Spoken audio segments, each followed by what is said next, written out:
if you're joining, it's because you know that I'm joined by Renee.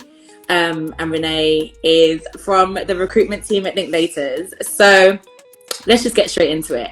Renee, if you don't mind just giving us an overview of who you are and your role, and then we'll go from there. Sure, no problem. So as Nadine kindly introduced, my name is Renee Celeste and I am part of the trainee recruitment team at Linklaters. My role in the team is I'm responsible for the international programs that we run. So that's our India clerkship, our Africa clerkship and our Australian clerkship, as well as all of the DEI initiatives that we do on a trainee level. DEI stands for Diversity, Equity and Inclusion, in case you didn't know. And yes, I am responsible for, I like to call them like the feeder programs, to hopefully get diverse candidates applying to our vacation schemes and hopefully secure on training contracts. So that's what I do. So Get Ahead program, like I mentioned, is one of our DEI programs. It's one of our feeder programs. So what we do, we have a cohort of about, I say about 12 to 15 people also, and they are people from Black or other ethnic minority backgrounds that are in their penultimate year of study. So that's the year before your final year and onwards. So some people who are already working, for example, can join that program. And the aim is to have loads of, I guess, resources, qualitative resources to hand to help you advance you in your career. And hopefully that should also involve securing a place on our vacation scheme, one of our vacation schemes, and then hopefully going on to secure a training contract. So that program involves networking, it involves coaching, it involves mentorship, it involves work experience, lots of practical I'd say workshops in terms of understanding the law, having commercial awareness, understanding, and yeah, also practical things that you can use in your day-to-day career. Absolutely. And I literally joined the firm through this program. So I think the program started in 2020. Yeah. So I joined the firm through this program and it really was amazing. Like, we had so much commercial awareness workshops. We sat within departments to understand what the different departments were at the firm and, you know, what they do and how they interact from different deals. And then, like Renee said, we had networking opportunities. We had opportunities to really understand the application process and what was required from us if you wanted to apply, which you would, for a back scheme and then a training contract. So it really is a great opportunity for those that want to explore and, you know, fulfill a career in commercial law. Perfect. Now we understand what the program is. Let's talk about what the process is for actually getting onto the program. Sure. So for the application process, we urge you to apply online. We ask you to fill in the forms, talk about, you know, all of your academic achievements as well. We do look for 2-1s across the board. That's really important for us. And you'll also be invited to to sit our situational judgment test on our platform, which is called Capp, as well as sit the Watson Glaser test as well. I know there are going to be lots of questions about Watson Glaser always. Fine. So yes, and after doing so, we ask for a cover letter as well, which should be about a page long. And should you be successful in that, we will invite you to a video interview, and then you'll be successful and you'll be part of the program. Okay, great. So in terms of the application forms, you mentioned that you're looking for grades. How important are grades when it comes to applicants looking to apply for this program? Because obviously you mentioned you're looking for 2-1s across the board. Does that mean 2-1s in every single subject? Like, what does that look Yeah. In general, it is 2-1s across the board in every subject. We do understand that, you know, there could be extenuating circumstances, you know, like different people go through different things at university, and we're human as well, we get it. So we just ask that if you do have extenuating circumstances, provide that, explain that to us, let us kind of know what happened or why, you know, your grade wasn't maybe as up to par as it should have been, and we'll take that into account and we'll kind of like make judgment for that. But yeah, we do say 2-1s across the board. It's super competitive. We get hundreds and thousands of applications, so yeah, we do have to be quite stringent on those requirements. Okay, perfect. Does applicants have to like answer any written questions in the application form, or is it just academics? No, yeah, there's nothing like that. It is just the cover letter and academics, and we'll come to the cover letter in a second. Okay, so I'd say my dream cover letter. Yeah. What I'm looking for as a recruiter would be like, oh yes, like this is what I want to see.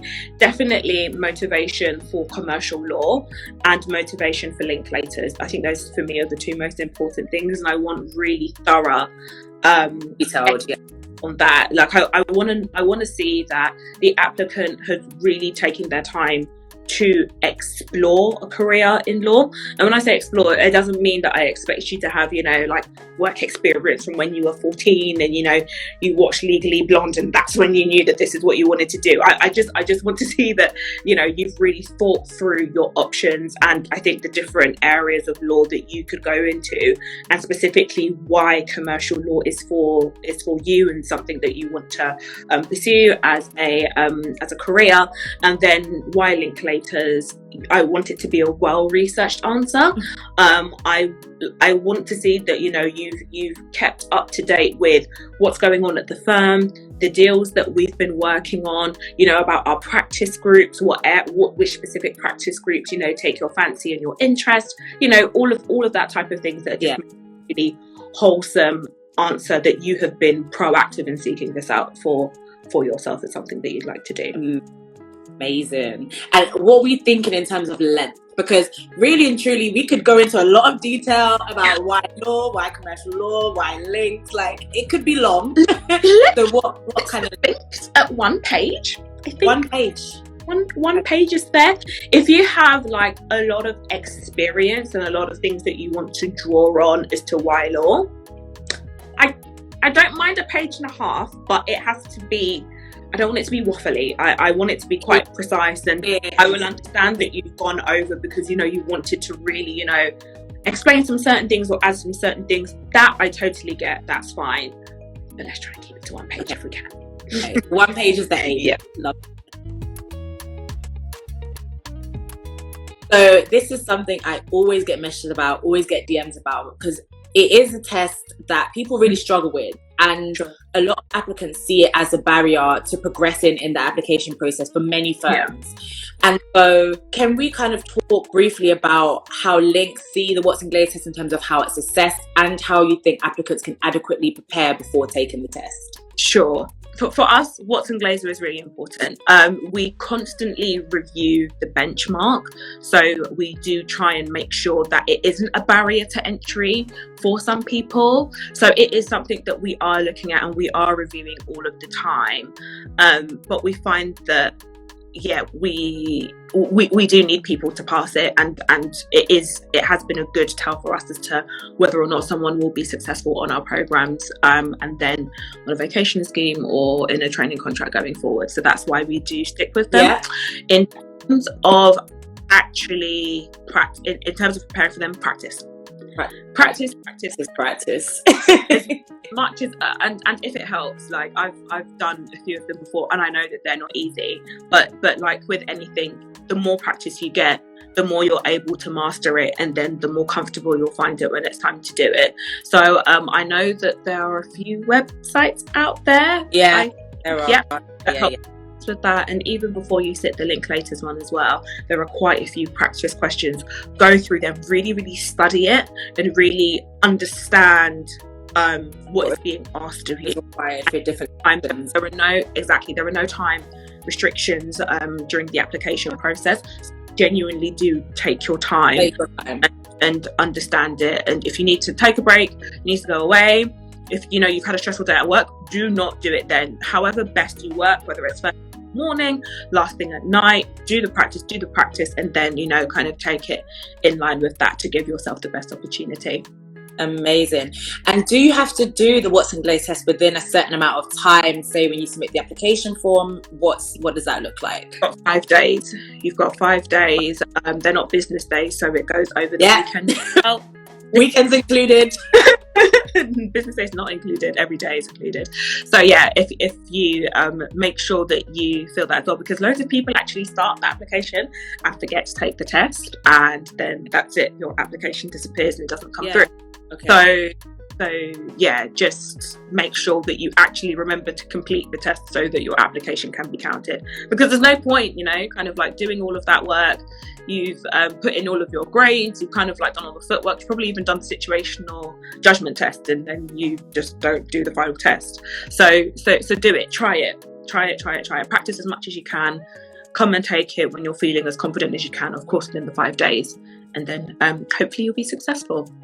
Amazing. And I don't know if you can say, but you mentioned obviously there's a benchmark and that's review. Yeah. And I found that when I was preparing for Watson Glaser test, sometimes I could do really well and I could get in the 90 percentile, because I didn't really use percentages, like percentile. Mm-hmm. Sometimes I'd get in the 70s, and so, like, it would fluctuate. And like you said, that fluctuation could be based on external factors, like how tired I am or how noisy it is in the background, and things like. Is there a particular like benchmark that you would advise people at least try to aim for? So for example, like keep practicing, and at least if you're getting consistent 80s, for example, that's a good sign, or do you just feel like keep practicing for the best? Very good question. I would definitely say keep practicing and hope for the best. I can't share what our benchmark is, of course. Okay, yeah. But I like what you said by, like, you know, you would keep doing it and you would get like 80 and you'd get whatever. So I would say get it in a place where you're consistent. Let's say 5 times in a row you've gotten in that maybe 75 percentile onwards range. That's no indication of our benchmark, but other places may have different benchmarks.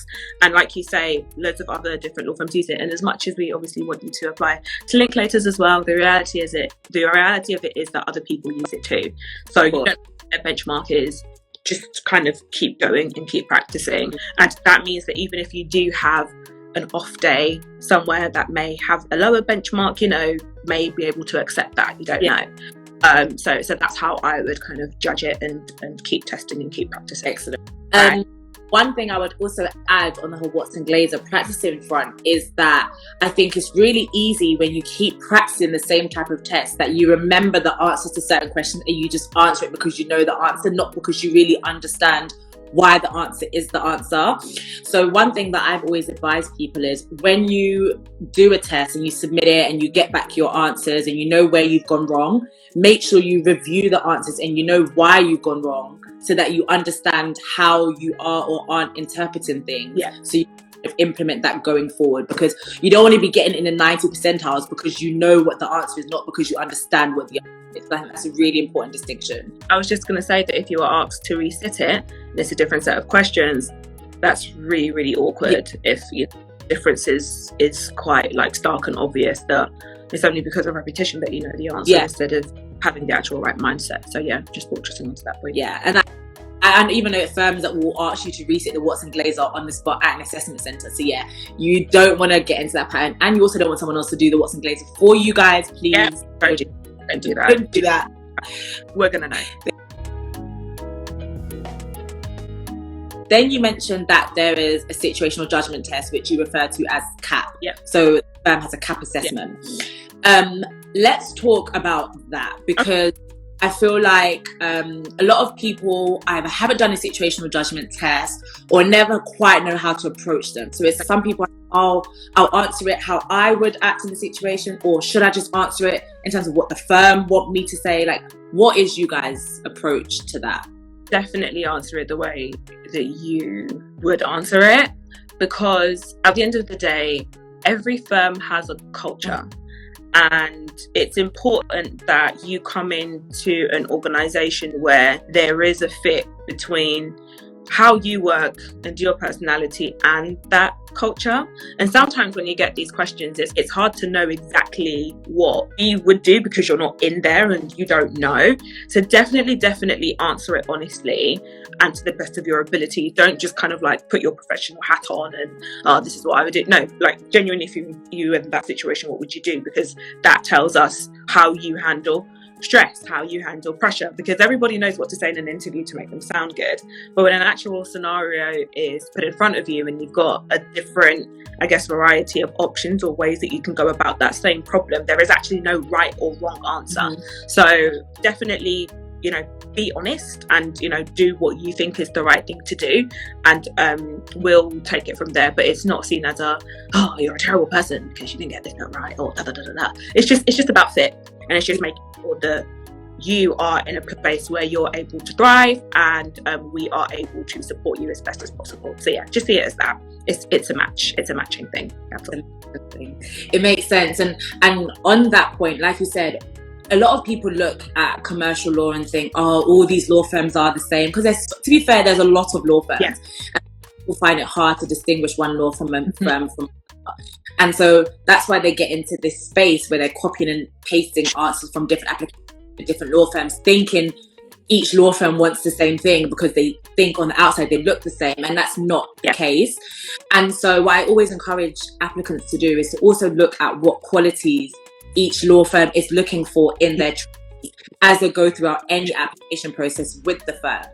So with that in mind, my question is, what do Linklaters look for in their applicants? Is there a guide that people can turn to as like what they should be trying to cover throughout the application process? As literally as you're saying it now, I'm literally finding it so that I'm sure that I'm quoting it and saying it right. But we have something we call our agile mindset, and it's basically the behaviors and the characteristics that we want to see in people. So we want to see people that are resilient, we want to see, you know, people that are empathetic, people that can work well in teams and with other people, people that lead, and, you know, people that have respect for one another. And I think most importantly, I mean, they're all important, but also excellence. Excellence. We strive for excellence here at Linklaters too. So we ask all of our questions in our interviews kind of around those types of competencies, and we expect the people that we're interviewing to be able to show us a range of examples of, you know, how they have been resilient, how they have, you know, displayed excellence, how they've worked in a team, and I think working in teams is not just about leading, it's also about being a good team member as well and supporting. I would say that those are kind of the qualitative things that we do look for beyond the grades, beyond the performance. It is all of those pieces, and they're all just as important as the other. I recently did a Q&A and someone said, oh, which one is the most important? And I was like, all of them. For the whole package. Well-rounded. Yes, well-rounded, the whole package, everything. We like all-rounders here. So all of them are just as important as the other, and we really, really expect the interview to highlight that you're able to do all of that. Okay, great. So you mentioned interviews, and so obviously that is the next part of the process. Let's talk about what the different types of interviews applicants may have as part of the Get Ahead program and process, and what's expected for them from those interviews. Sure. So it is just a HR video interview. When I say HR interview, it will be with either myself or from someone with my team, and it will be questions around that agile mindset framework.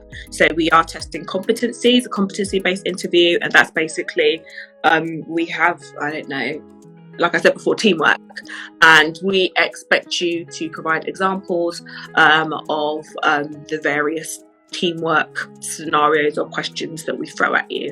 We're looking at how you react, how you responded. I don't know if you've heard of the STAR technique before. The task, what was achieved, and the action. Action. Gosh, it's been a minute. And and the result of all of that. So if you think about all of those things whilst you're answering a question, that should hopefully lead you to a positive answer, and things that show you in a positive light as well. And also I would say as well that things don't always have to be perfect, and things don't always have to, end up being the expected result you wanted it to be. But I think if you can show that you learned from a situation and you were able to apply your learning to a situation that made you look a bit better, you can also be honest, because we understand that it's a learning role, it's a learning position. You're not going to get everything on the, on the off chance of the first time round. So yeah, don't kind of view it as I was great and everything. The reality of it is you may have had some bumps along the way, and we get that. Want to see that you've been able to learn and develop from it.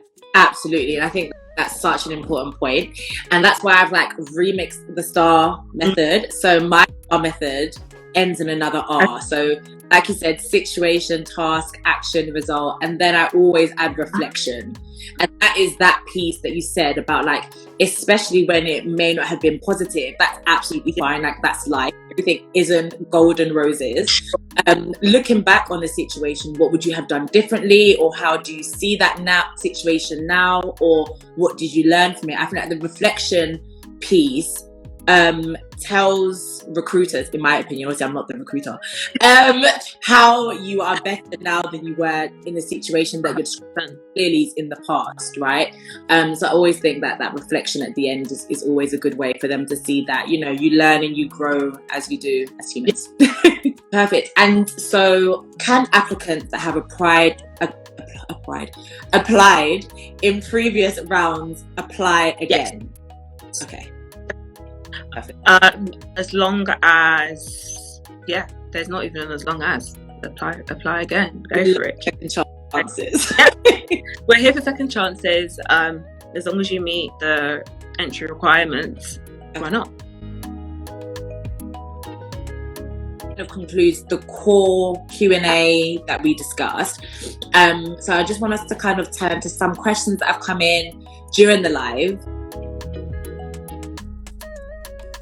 Is whether the firm provides feedback for candidates that are not successful. Yeah. And if there's any caveat to that, or provides feedback when you get to interview level. Of course, we are dealing with literally hundreds and thousands of applications. So unfortunately, we won't be able to go through kind of each individual one and kind of go through, what has happened before. But what you do get is, I believe, a Watson Glaser report for everybody that has taken it. And when you do get to interview, you will get kind of more in-depth feedback. So yeah, I think it's nice that you get a Watson Glaser report and test and think if you're successful or not. I think it's good to kind of see how you think and what you need to improve on. That's definitely more than what other firms and other people are doing. So yeah. And so someone asked again, in terms of structuring the cover letter, what is expected from the candidate. So I think we kind of touched on this earlier in quite detail. Yeah. Renee, I mean, you want to cover it, or do you want I'm happy to go through it briefly. It is the your motivation for commercial law, motivation for Linklaters, and it should be about a page long. If it's going to be longer than a page, it really has to be succinct and relevant. And your motivations for commercial law really need to shine through, and it needs to be a thought through answer. Yeah. So you're looking for research. Let's talk about the firm's deals. Let's talk about the firm's practice areas. Let's talk about the firm is in the market. Let's talk about what interests you in law and how that relates to Linklaters. I always say, if you can submit an application form or a cover letter to one of Link's competitors, you haven't done a good enough job. It's just not detailed enough. If you can literally plug the application form, put another magic circle in there and press send, it's just not good enough. So really take time with your cover letter. And also don't forget the basics. Let's do your spelling and grammar checks. Let's make sure we're spelling Linklaters right. Because that S is part of the name. It's not. Let's make sure we don't forget the basics, because we're laughing about it, but I understand the pressure of submitting application form after application form, and you just want to get it out the door and get it done. But you'll regret it so much more when you look back and you're like, I probably got rejected. This was probably one of the reasons I got rejected for, and I didn't have to make this mistake. So we don't like regrets around here, so let's do it properly the first time. And you're applying to be a lawyer, we need to know that attention to detail is, up to par and on point. And when it comes to that, even, when we work with the team, get someone else to have a look at it. Take a break, give yourself enough time that you can step away from it and come back and improve it and come back with a fresh set of eyes, so that it's not a rush job and, it could have been better. Give yourself that time to review it properly, float it to someone else, float it to a friend, make sure it makes sense, and submit it when you know it's at its best. Absolutely. I literally did a post last week about 6 different ways to proofread your work. It's really important. And also, I get a lot people in the DMs that kind of say to me, I don't have any other friends in law that can look at my application form. And I completely understand that. But I don't want there to be this perception that another law student or another lawyer needs to look at your application form for it to be at the standard. It just needs to be very good English, and it just needs to hit the question that's being asked. When I was applying to law firms, my strongest application round, when I finally got over the fear of asking someone to look at my application form, was looked at by my friend who studied psychology. So she had no understanding about law, because if you think about it, the firm just wants to make sure, 1, you've answered the question right, 2, that you are very clear in how you've communicated what you want to communicate, and that it makes sense, and 3, that you've done research. Now, as long as you know that the research that you've done is not ChatGPT focused, where you haven't verified the sources, because we've had that conversation at Links as well about everyone using ChatGPT and not really putting in the work. Definitely just make sure that you're comfortable with the fact that anyone can look at application form, and make sure that it makes sense. It doesn't have to be a law student. And further to that ChatGPT point, let's be honest, we know that people are using it, but we are saying that it should be a starting point, and the thing that you submit at the end of the day should be personalized, and it should be you, and it should be your best.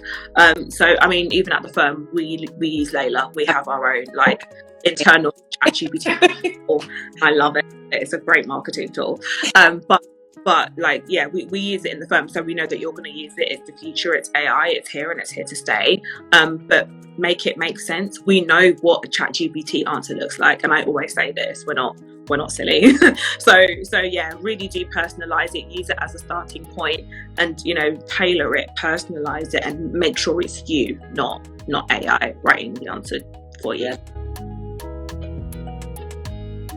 So we've got one question that says, do you look at A-level grades, or is the focus more on the 2-1 / in brackets being a graduate? So are we just looking at university grades, or are we looking at A-levels as well? That's 2 grades only, it's fine.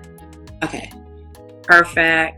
And remember, Renee mentioned that if you're not consistent 2-1s is the aim, is the goal, is the requirement.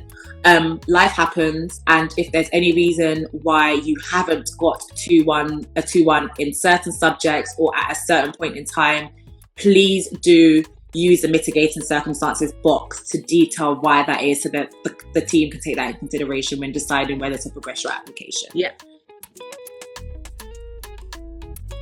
Does the Get Ahead program fast track you to a training contract, interview, or VAC scheme? VAC scheme. Perfect. So I think when you get onto the scheme, program, so it's called a scheme when I did it. It's called it's posh.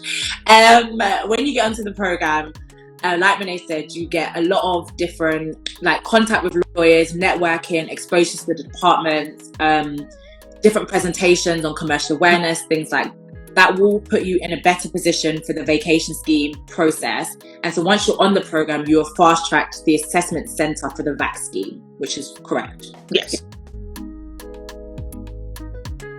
Another question is, if I do the Watson Glaser assessment for the Get Ahead, will I be able to sit for any applications in the new academic year? Well, I think it will depend. If you do Watson Glaser for Get Ahead, I don't know if you're saying whether you're successful or not. If you're not successful, you are still welcome to apply for other things. But if you are successful, remember that being on Get Ahead fast tracks you to an assessment centre for vacation scheme, so you wouldn't need to do it again. But if you're saying that if I do it and I'm unsuccessful, can I sit any other applications for the academic year? You most certainly can. Someone's asking about what level should we know the firm during interview, as well as you can. As well as you can. We've got lots of resources out there. The internet is a fantastic thing, and you can learn a lot, whether it's on the website, whether it's following us on LinkedIn, on like the lawyer.com. People 500. There's so much out there, and everyone has exposure to that information as well. So we do expect you to, kind of use your resources as best as possible. We also have an internship on a platform called Forage. That's Forage. You can just Google Linklaters internship Forage, and it will come up. So that can, also give you a bit more insight as to what life at a law firm and working in a law firm is looking like. But we expect you to know it well, because you've got the internet and everybody knows how to use Google. So yeah. And I think, kind of going back to something we touched on earlier around cover letters, but obviously it's even more nerve-wracking when it's an interview and you're in front of a partner, or you're in front of an MA, or you're in front of trainee rec, is that you have to, in my opinion, you have to be able to say confidently why the firm as opposed to a different firm. So I see, and what I saw throughout my training contracts and legal journey experience, was that I would have firms ask me, okay, why the firm? And then they would ask me, why this firm as opposed to one of our competitors, or what other law firms have you applied to, and things like that. And I think if the level of your knowledge is quite generic, so Linklaters is a Magic Circle firm, they do corporate and banking, it's like, okay, that's fine, but so is an insert other Magic Circle firm name. And you have to be very much prepared for the fact that if they do insert another Magic Circle firm name, you have to be able to say why Linklaters over that other firm. And if you can't say it, your knowledge clearly isn't where they want to be. And that's where, like Renee said, research in terms of deals and practice area, and not just practice area in terms of the band of corporate or the band of disputes, because again, all law firms in the same bracket will have those core practice areas, but really knowing the detail. And I think, as well as online sources, network. Like, I have people that I talk to and network with, and I will give them little nuggets of insight. So I will say to them, okay, well, Links don't call it disputes team anymore. We call it AI, the litigation, arbitration and investigations practice.